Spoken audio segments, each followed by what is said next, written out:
እናንተ ምን እየተካሄደ ነው? ጭራሽ ደግሞ ሄርሜላ ቤላ ሩታን ማስዳብ ጀመረች እንዴ?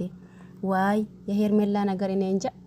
በዚህ ልክ ደግሞ ሙሉ በሙሉ እርግጠኛ 100% አሁን 100% እርግጠኛ ሆናለች ማለት ነው። ነገር ግን ደግሞ ነገና ከነጎዳ የሆነ ነገር ብሎ እዚህ ጋር ኢምባሽን ስትጨርሺ እንዳትመጭብን ማለት ነው። ምክንያቱም ለምን ብትሉ ከዚህ በፊት ብዙ ነገር ብዙ እንደዚህ አይነት ቪዲዮ ተሰርተዋል ማለት ነው። ብዙም ነገር ደግሞ አይተናል።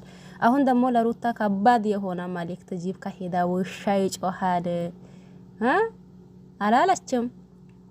እኔ አብርሽ መቼም የሄርሜላ ይሆናል ብዬ አላስብም። አሁንም አልልም ማለት ነው። ግን ትንሽ የሚያጠራጥር ነገር ባለፈ ተናገረው ነገር ትንሽ ሁላችንም እያጠራጠረን ነው ብዬ ነው ማስበው። ያም ሆነ ይህ ደግሞ በዚህ ልክ 100% እርግጠኛ ሆና ደግሞ ከሩታ ማጋፋጥ ተገቢ ነው ብዬ አላስብም። ምንም ብትሆን ምን ሩታ አጥፍታም ይሆን አቅንታ የአብርሽ የልጇ እናት ናት። ስለዚህ እሷን ልታከብርና እንዲሁም ደግሞ እሷን ልትፈር ይገባል እንጂ በዚህ ልክ ደግሞ የልብ ልብ ተሰምቷት ከሩታ እንትን ማለት ተገቢ አይደለም ማለት መጋፈጥ ተገቢ አይደለም። አሁን ደግሞ ጭራሽ ብላ የሆነ ጊዜ እናንተ ተናግራለች አብርሽ አፈቅረሻለሁ ሳይላት በፊት እሷን እንትን ብላለች ተናግራለች። ምን ብላ ተናግራለች? አብርሽንም እንዲሁም ደግሞ ሩታን ብዙ እየደጋገመች ጠይቃለች። ነገር ግን ደግሞ የዛኔ ምን ብላ ነበር? በእጅ ያዙት ወርቅ እንደ መዳፍ ይቆጠራል ይባላል። አሁን ደግሞ ይሄ አብርሽ በእጅሽ ስላላ ምንም ነገር አይሄድብኝም ወይም ደግሞ ምንም ነገር አያመጣም ብለሽ ነው እንደዛ የምትሆኝበት። ይሄ ነገር ደግሞ አግባብና ተገቢ አይደለም።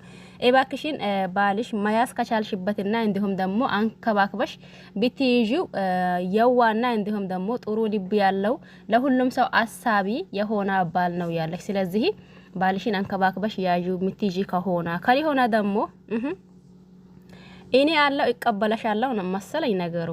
እንዳለችም ደግሞ እኔ አለው ይቀበለሻለሁ ተቀበለችው አብርሽን። ነገር ግን ደግሞ በነገራችን ላይ ይሄ ሄርሜላ 100% እርግጠኛ ሆና እንዲሁም ደግሞ የልብ በልብ ተሰምቷት ሩታ ላይ ልትጨፍርና እንዲሁም ደግሞ ሩታ ላይ የሆነ ነገር ልትል ይገባታል ብዬ አላስብም። ምክንያቱም ይሄ ነገር እርግጠኛ የሚያደርጋት አንዲት ነገር አላያዘችም።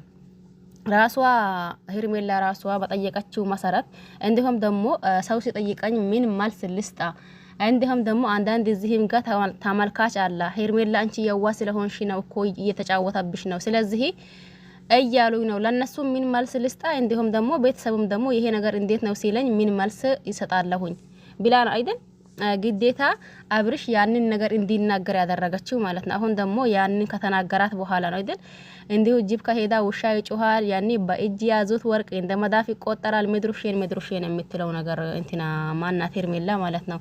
ያም ሆነ ይህ ደግሞ ትንሽ እርግጠኛ የሚያደርጋት ነገር እስከምታገኝ ድረስ አንዱን ሽማግሌ ሊኮ ሁሉን ነገር አልቆ ሁሉን ነገር ተጨርሶ በቃ የኔ ነሽ እስኪላት ድረስ ወይም ደግሞ ይሄ ምንድነው ቀለበት የሚባለው ነገር እስከሚያደርግላት ድረስ በቃ አስለን አብርሽ እርግጠኛ ያደረጋት ጊዜ የልብ በልብ ተሰምቷት ብታወራ ተገቢ ነው ብዬ አስባለሁኝ። አሁን በዚህ ሰዓት ወይም ደግሞ አሁን ያኒ በዚህ ልክ ያኒ አንዲት ቃል ከአፉ ወጣች ወይም ደግሞ የሆነ ነገር ተናገረኝ ብሎ በዚህ ልክ የልብ በልብ ማሰማው ተገቢ አይደለም ሄርሜላ ማለት ነው። አንቺ እኮ አንዳንዴ እምሬን እንዶ ጭንቅላቱ አያስብም እንደ እቺ ልጅ ነው እስከሚል ድረስ የሚደርሰው እኔ ማለት ነው። ምክንያቱም ከአንድም ከሁለቱም ሶስት አብርሽ ብላ ሙሉ ሙሉ እርግጠኛ በሆነችበት ሰዓት እሱ ደግሞ ትቷት እኔ የፈለገም ይሁን ፈለጋ ሩታ ምንም ታድርግብኝ ምን የልጄ እናት ስለሆነች ያኒ ከልጄ ደግሞ መለያት አልፈልግም ያኒ ልጄ ደግሞ ያለ አባት ፍቅር መስጣት ያኒ እንደ ማለት ማደግ የለበትም ብዬ አስቤያለሁኝ። ያም ሆነ ይህ የኔን ፍቅር እያገኛ እንዲሁም ደግሞ የእናቱን ፍቅር እያገኛ በጋራ ሆነን ብናሳድገው ብዬ አስባለሁ ብዬ እያሰብኩኝ ነው። ስለዚህ ምንም ማድረግ አልችልም እያላት ወዴት ሄዳ ሁላችንም እንዳየ ነው ወደ ሩታ ማለት ነው።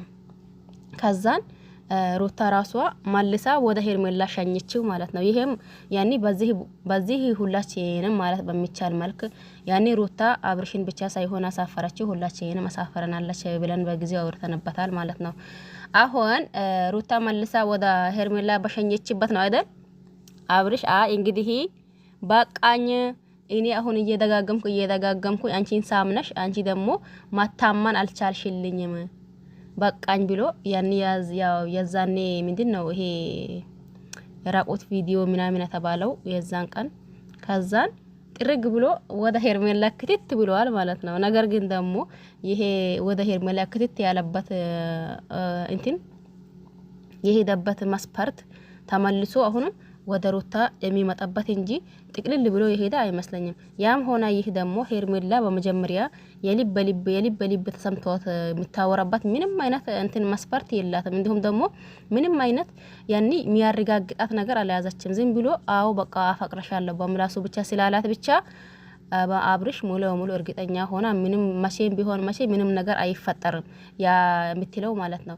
እንዲሁም ደግሞ አንዳንድ እዚህ ጋር ተመልካች አላችሁ ሳታስመስሉ ምን ሰትሉ ሄርሜላ የምታደርገውን ነገር ትክክለኛውን ነገር ቢታወሩ ተገቢ ነው ብዬ አስባለሁኝ። ለማንኛውም እኔ አልኩኝ ማለት እናንተ ትላላችሁ ማለት አይደለም። ብዙ ጊዜ እንደዛ ይላችኋለሁኝ።